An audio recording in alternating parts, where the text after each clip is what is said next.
I'm Jessica Martinez, 26 years old, and for 3 years, I've been raising my sister's 4 kids like they're my own.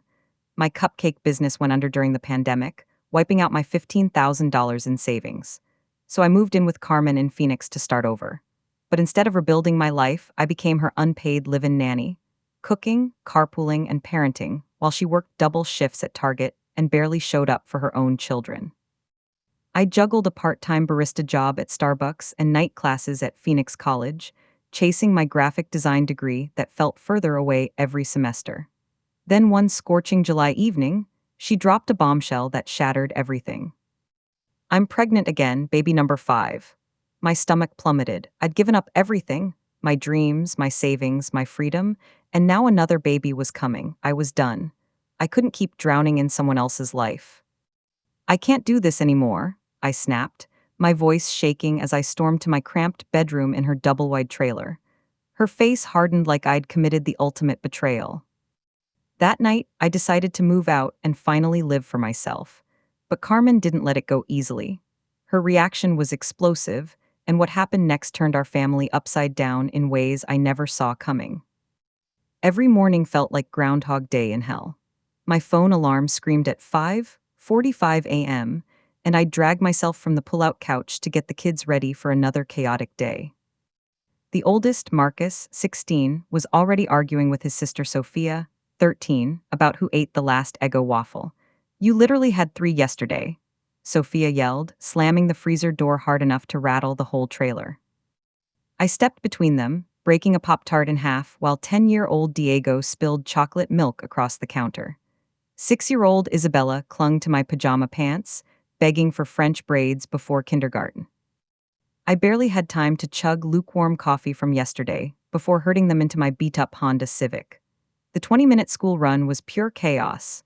Marcus blasting trap music, Sophia complaining about her algebra teacher, Diego asking random questions about black holes, and Isabella singing, "Let It Go" completely off-key.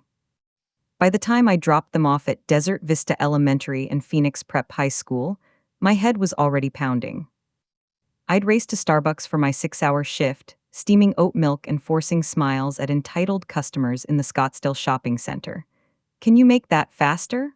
I'm late for yoga," a woman in designer activewear would bark, like I wasn't already juggling 5 drink orders. At $16.50 an hour, I barely scraped together enough for gas, my phone bill, and the occasional grocery run when Carmen's food stamps ran short. After work, the cycle started again. Pickup, homework battles, cooking spaghetti while breaking up fights over whose turn it was to walk Rocco, our rescued pit bull mix. Carmen worked evening shifts at Target with her boyfriend Tyler, so she was either dead asleep or gone. I'd catch maybe 10 minutes with her when she'd mumble, "Thanks for keeping it together, Jess," before crashing on her bed. Nights were supposed to be my escape. After tucking Isabella in and checking Sophia's pre-algebra homework, I'd open my laptop for online graphic design classes through Phoenix College. I'd always been drawn to creating logos, brand identities, visual stories.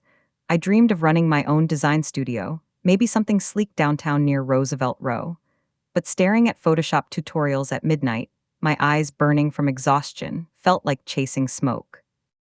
I'd nod off mid-lesson, waking up to a dead laptop battery and another missed assignment notification. One night, Sophia crept into the living room, finding me frustrated over a color theory assignment. "Why do you look so tired all the time?" she asked quietly. "Just trying to keep up," I said, forcing a smile that felt like cardboard. She hugged me tight. "You're the only one who cares about us, you know." For a second I felt needed, but then reality hit. Needed for what? Changing diapers, driving carpools, playing mom to kids who weren't mine. This wasn't my family, even though they felt like it. I started keeping track of everything I was carrying. Marcus needed rides to basketball practice at 6 a.m. Sophia had dance recitals I couldn't miss. Diego's science fair project was due, and Isabella's asthma meant constant trips to CVS for her inhaler refills. My remaining savings, $200 from my failed cupcake business, was disappearing fast. School supplies, doctor copies, soccer cleats, dance costumes. Carmen pitched in when she could, but her $14 an hour target paycheck barely covered rent on the trailer and basic groceries. Tyler, who worked the same shifts, never offered a dime for anything. "You're so natural with them," Carmen would say, like it was some amazing compliment. But it wasn't, it was a trap. I was living her life while mine slipped away. One evening, I called my best friend Mia, who just landed a design job with a Phoenix marketing firm. "I'm drowning," I told her, pacing the small kitchen while the kids watched Netflix in the living room. "Jess, you're not their mom," Mia said bluntly. "You can't keep putting your future on hold for Carmen's choices." Her words hit like cold water. I looked at my laptop, where a half-finished logo project sat collecting digital dust. I hadn't submitted anything in 3 weeks. My professors were sending concerned emails about missed deadlines, and I was failing my portfolio class. The kids weren't the problem, I genuinely loved them. Marcus's dry humor, Sophia's shy creativity, Diego's endless curiosity, Isabella's sticky sweet hugs. They were family, but I wasn't their parent. Carmen was, and she was barely present. Tyler acted like they were furniture he occasionally noticed. I started doing the math. 12 hours a day on the kids, 6 hours at Starbucks, 3 hours commuting. That left maybe 5 hours for sleep if I was lucky. My dream of designing full-time, of building something that was mine, was evaporating like Arizona rain. A week later, I was folding laundry when Carmen burst through the trailer door, her face lit up with excitement I hadn't seen in months. Tyler followed, carrying Del Taco bags and looking smug. "We've got news," Carmen announced, grabbing my hands and pulling me to the couch. "I'm pregnant, baby number 5, can you believe it?" Tyler nodded, tossing the food on our coffee table like it was a celebration feast. My jaw clenched, but I managed a weak "wow, congrats." Inside, I was screaming. That night over dinner, Carmen dropped the real bombshell. "We've been talking," she said, glancing at Tyler, who leaned back with this entitled smirk. "You're so good with the kids, Jess. We need you to quit Starbucks and focus on them full time." I froze, my fork halfway to my mouth. "Quit my job." Tyler shrugged. "Yeah, we're swamped at Target. With the baby coming, we can't handle school runs and all that."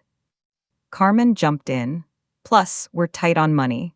You could contribute $400 a month for rent and utilities. It's only fair since you're living here." My pulse raced. $400. I was already pouring my savings into their kids' needs, buying everything from school supplies to Isabella's asthma medications. "I'm already doing everything," I said, trying to stay calm. "School runs, meals, homework help. I can't just quit my job." Carmen's eyes narrowed. "You're here eating our food, using our space. You owe us." Tyler added casually, "It's just temporary. We'll figure it out after the baby comes." His dismissive tone made my blood boil. Temporary. I'd been their unpaid childcare for 3 years. I pushed my plate away and stood up. "I need to think about this." I walked outside before I said something I'd regret, standing in the desert heat, staring at the mountains and finally seeing clearly. The next morning, I called Mia while the kids were at school. "They want me to quit my job and pay rent," I said, pacing the trailer's tiny living room. "They're treating me like their employee." "They're using you, Jess," Mia said without hesitation. "What about your degree, your future? You're one semester away from graduating." Her words stung because they were true. I'd been so focused on keeping their family afloat, I'd forgotten I was drowning. Over the next few days, Carmen and Tyler kept pushing. Carmen handed me lists of new responsibilities: grocery shopping, doctor appointments for Isabella's asthma, basketball tournament fees for Marcus. Tyler even suggested I sell my remaining cupcake equipment to help out the family. I wanted to scream. They weren't asking for help. They were demanding I sacrifice my entire future. That weekend, I started apartment hunting online. Phoenix had decent studios for around $100 $400. My savings could cover first month's rent and deposit, and if I picked up extra Starbucks shifts, I could make it work. Sunday night, Marcus caught me researching apartments on my laptop. "You okay?" he asked, his usual sarcasm replaced by genuine concern. I hesitated. "I'm trying to be." He nodded like He understood more than any 16-year-old should have to. Tuesday evening, I was helping Sophia with her English essay when Carmen stormed into the kitchen, arms crossed. "We need to talk," she snapped. I closed Sophia's textbook. "What's up?" "You're not pulling your weight, Jessica. I asked you to step up, and you're still wasting time at that coffee shop. It's selfish." The word hit like a slap. Selfish, after 3 years of sacrifice. "I'm doing everything I can," I said, my voice rising. "I cook, clean, drive them everywhere." Carmen rolled her eyes. "That's not enough. With the baby coming, we need you here full time, not chasing some fantasy degree." I stood up, my chair scraping across the linoleum. "My design degree isn't a fantasy, it's my future." Carmen laughed, cold and bitter. "Future? You're living in my house, eating my food. You think you're better than us." Before I could respond, she leaned in closer. "If you're not all in, maybe you shouldn't be here at all." The threat hung in the air. I grabbed my phone and walked outside, my hands shaking as I called Mia. "She basically gave me an ultimatum," I said, pacing around Tyler's broken-down Camaro. "Quit everything for her or get out." "Then get out," Mia said firmly. "You've got savings, find a place, you deserve better." That night, I opened my laptop and seriously started planning my escape. I found a studio apartment in Tempe, near ASU's campus, $275 a month, utilities included. Perfect for finishing my degree and close to several design firms I'd researched. I started budgeting obsessively. My Starbucks income of about $2,100 a month would cover rent, food, and gas if I cut corners. I'd have to pause my degree for 1 semester to save money, but I could restart in spring. The hardest part was preparing the kids. I sat Marcus down first. "I'm thinking about moving out," I said, watching his face carefully. He frowned, picking at his basketball shorts. "Because of Mom." I nodded. "I need to live my own life, but I'll still be here for you guys, just differently." He was quiet for a long moment. "She's going to lose it, you know, and the little ones, they're going to think you're abandoning them." "That's why I need your help," I said. "You're almost 17. You can handle more than anyone gives you credit for." I showed him how to make grocery lists, prepare simple meals, and check Isabella's inhaler. He grumbled but took notes. Sophia was harder. When I told her, she immediately started crying. "Are we too much trouble?" she whispered. "No, baby, you're not the problem. I just need space to grow." Diego and Isabella didn't really understand. I explained I might live somewhere else but promised to visit and call every day. By Friday, I'd scheduled a tour of the Tempe apartment and started packing a small bag, just essentials, hidden in my closet. The following Tuesday, I signed the lease on my studio apartment. It was tiny but clean, with good natural light for working on designs. I moved my few belongings while Carmen was at work and the kids were at school, leaving a note explaining my decision and my new address. I thought I'd escaped the drama, but I underestimated Carmen's vindictive streak. 3 days later, my phone rang. "This is Officer Rodriguez from the Tempe Police Department. We've received a complaint. Can you meet us at 2847 Desert Bloom Lane?" My heart sank. That was Carmen's address. When I arrived, 2 officers stood outside, Officer Rodriguez with a notepad and Officer Chen scanning the property. Carmen was on the small porch, her face flushed with anger. "She stole $600 and trashed our stuff before she left," Carmen shouted, pointing at me accusingly. "The washer's broken and she ripped up the couch." I stared at her in disbelief. "I didn't take anything or damage anything." Officer Rodriguez raised his hand. "Let's take a look at the alleged damage." Carmen led us inside, pointing to a couch with a torn cushion and a washing machine that wouldn't start. "She did this out of spite," Carmen insisted. I shook my head firmly. "I haven't touched anything. You can search my car, my apartment, go ahead." Officer Chen examined the couch, noting old stains beneath the tier. "This doesn't look recent," he observed. He checked the washing machine and found a loose connection. Could be normal wear and tear. "You're claiming theft and property damage," Officer Rodriguez said to Carmen. "Do you have any proof?" Carmen's confidence wavered. The money was in my bedroom drawer, she knew where I kept it. Before I could defend myself, Marcus appeared in the doorway, his face set with determination. "I need to say something," he announced. My heart raced. What was he doing? Marcus looked directly at Officer Rodriguez. "My mom is lying. That couch has been torn for months. Diego spilled soda on it last summer. The washing machine broke because she overloaded it with Tyler's work uniforms. And the money? She spent it on groceries last week and never told anyone." Carmen's face went white. "Marcus, that's enough." But he wasn't done. "Jessica's been more of a parent to us than Mom ever has. She paid for our school supplies, drove us everywhere while Mom and Tyler were barely around. She doesn't deserve this." Officer Chen finished taking notes. "So no recent theft or damage?" "None," Marcus said firmly. "Mom's just angry that Jessica finally stood up for herself." Officer Rodriguez sighed. "Ma'am, filing false reports wastes department resources. We'll let this slide, but don't contact us unless there's a real crime." After the officers left, I pulled Marcus aside. "You didn't have to do that," I said softly. He shrugged. "Yes, I did. You've always had our backs. Time someone had yours."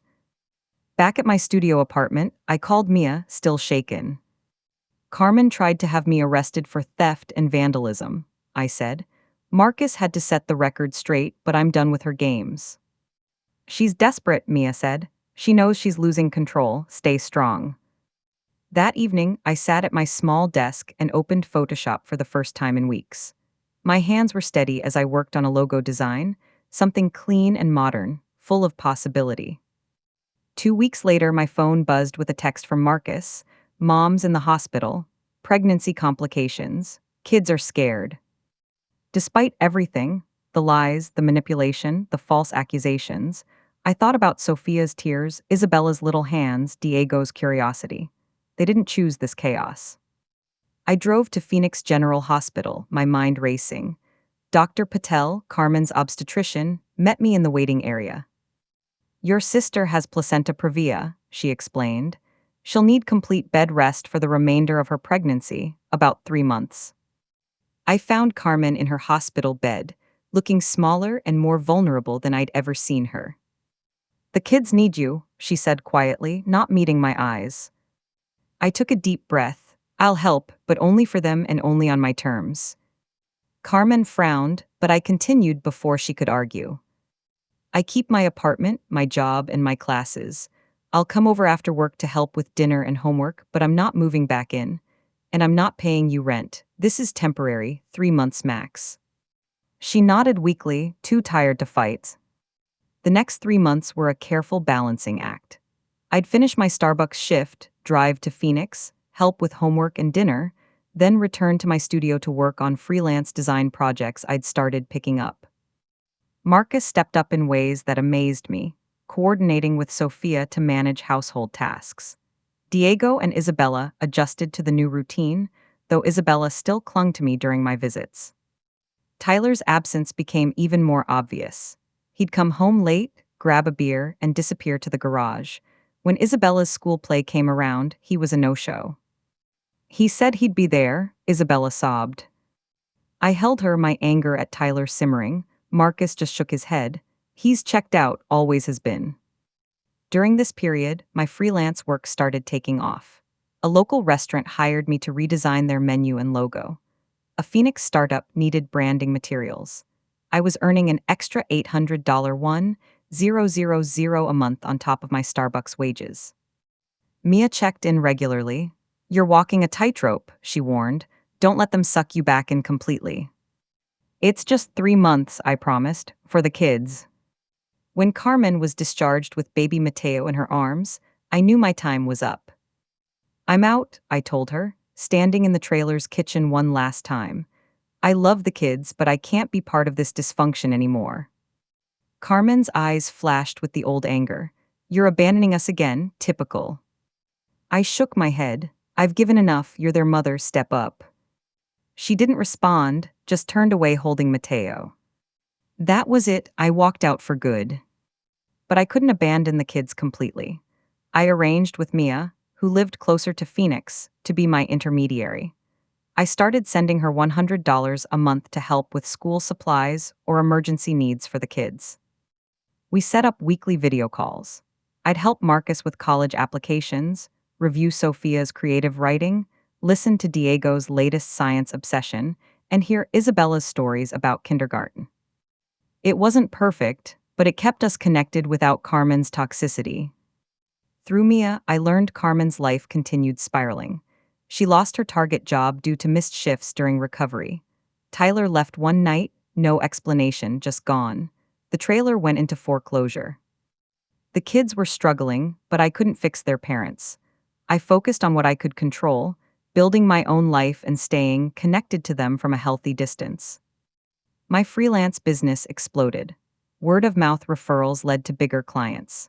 I designed branding for a chain of juice bars, created marketing materials for a Phoenix tech startup, and developed a complete visual identity for a local nonprofit.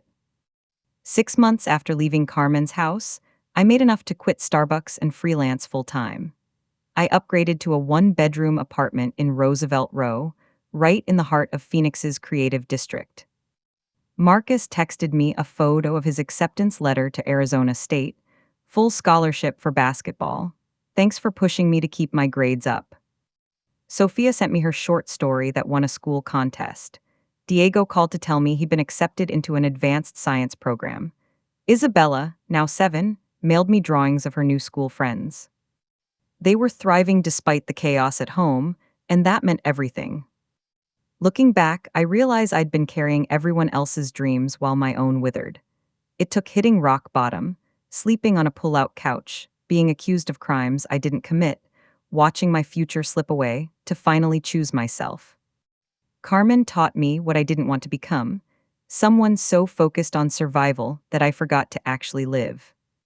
The kids taught me that loving someone sometimes means stepping back, showing them what healthy boundaries look like. And Tyler, he taught me that some people will take everything you give and still want more. Today, my design studio, Luna Creative, is thriving. I have a waiting list of clients and I'm finishing my degree part-time. I'm dating a fellow designer I met at a Phoenix networking event. I have my own life, my own space, my own dreams. The kids visit my apartment now. Marcus brings his girlfriend over for dinner. Sophia shows me her latest artwork. Diego asks for help with science fair projects. Isabella, now 8, loves helping me organize my art supplies. They see what it looks like when someone chooses themselves, sets boundaries, and builds something meaningful. That's the real gift I can give them, not martyrdom, but an example of what's possible when you refuse to shrink your dreams to fit someone else's limitations. Carmen still calls sometimes, usually when she needs something. I keep it brief and redirect her to community resources. I'm not heartless. I genuinely hope she finds stability for her kids' sake, but I'm not her solution anymore.